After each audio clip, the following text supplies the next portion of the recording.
ஒரு ரிலீஃபா இருக்கு உங்களுக்கு. ஆமா.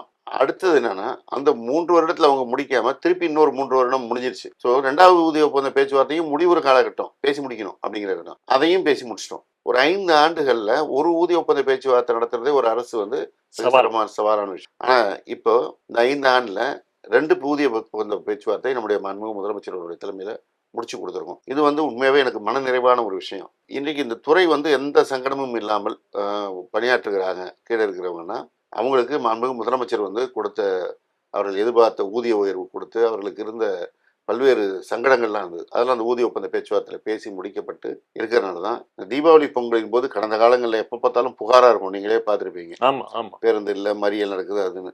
கடந்த 3 வருடமாக அந்த பிரச்சனையே இல்லாமல் மிக சுமூகமாக நம்முடைய போக்குவரத்து தொழிலாளர்கள் பணியாற்றி பொதுமக்களுக்கான சேவையை வழங்குனாங்கன்னா, இது நம்முடைய முதலமைச்சர் அவர்களுக்காக கொடுத்த அந்த பணி. அந்த முதலமைச்சருக்கு கீழ இருந்து இந்த பணிகளை செய்யும்போது ஒரு மனநிறைவோட நான் இருக்கிறேன்.